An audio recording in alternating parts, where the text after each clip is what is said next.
Nadie se despertó ese día esperando que Tokio se convirtiera en el epicentro de un terremoto silencioso que iba a sacudir el mercado global de la plata. No hubo alertas de emergencia ni comunicados dramáticos de bancos centrales. Todo parecía normal en la superficie. Los precios se movían dentro de rangos que muchos consideraban razonables. Los analistas repetían explicaciones conocidas y los titulares seguían hablando de estabilidad. Pero yo recuerdo con claridad el momento exacto en que algo dejó de encajar. Fue cuando vi circular un número que no aparecía en ningún informe oficial, pero que ya estaba siendo discutido en círculos muy concretos. $130. No como una predicción lejana, sino como una referencia implícita en ciertas operaciones. En ese instante entendí que no estábamos ante una subida más, sino ante una ruptura estructural. Porque cuando un precio empieza a sentirse inevitable, el mercado ya ha cambiado, aunque todavía no lo admita. Para comprender por qué Tokio fue el detonante, hay que alejarse del enfoque tradicional centrado únicamente en Estados Unidos o Europa. Durante años, el mercado de la plata estuvo dominado por una narrativa cómoda. Abundancia relativa, demanda industrial controlada, inflación contenida y precios fácilmente manejables a través de derivados financieros. Esa historia se repitió tantas veces que dejó de cuestionarse. Pero mientras esa narrativa se reciclaba en Occidente, en Asia y especialmente en Japón, se estaba desarrollando una tensión silenciosa. El llamado efecto enero no fue un simple fenómeno estacional. Fue el punto donde confluyeron inventarios ajustados, contratos renovados y una presión acumulada sobre el suministro físico que llevaba meses creciendo fuera del radar mediático. Yo ya había visto el efecto enero antes.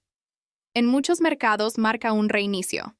Nuevos presupuestos, nuevos contratos, nuevas prioridades. Pero esta vez fue distinto.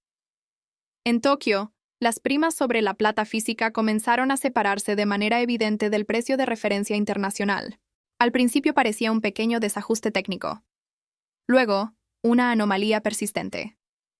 Finalmente, se convirtió en una señal clara de que algo estaba profundamente mal.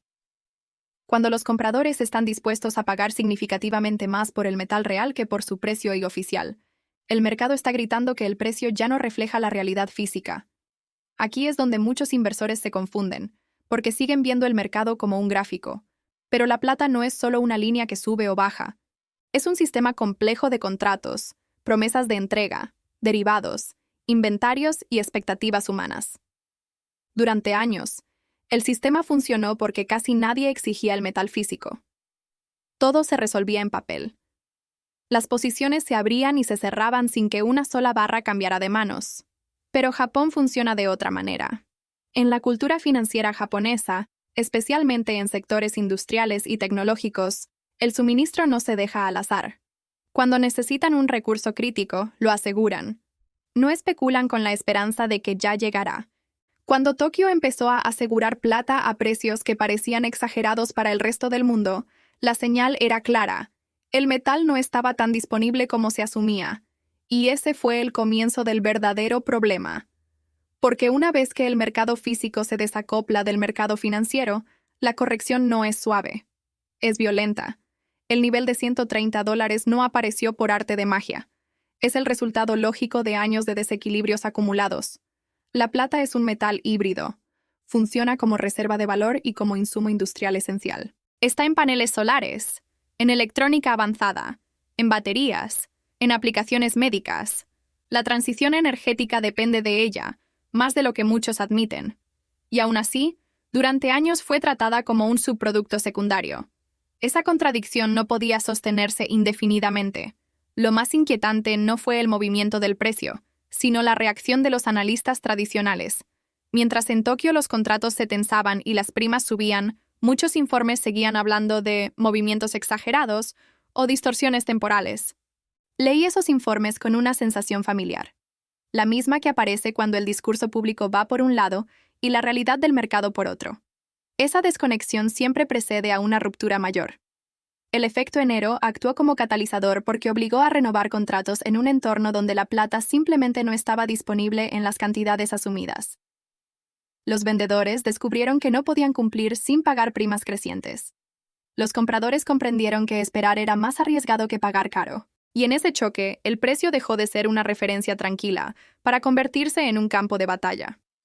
Cuando el mercado japonés empieza a marcar precios implícitos muy por encima del promedio global, se genera un arbitraje que el sistema no puede sostener.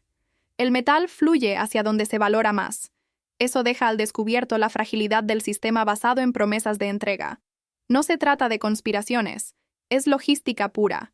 No se puede entregar lo que no existe. A nivel personal, estos momentos son los que separan la información del entendimiento. Muchos vieron el titular. Pocos comprendieron las implicaciones. Porque si el mercado de la plata se rompe, no lo hace de forma ordenada. Se rompe exponiendo cada eslabón débil. Bancos, cámaras de compensación, industrias dependientes, gobiernos que subestimaron la importancia del metal. El llamado shock de Tokio no fue un evento aislado. Fue la señal de que Asia estaba dispuesta a poner un precio real a un recurso estratégico. Y cuando eso ocurre, el mercado global se ve obligado a ajustarse. El nivel de $130 representa más que un número.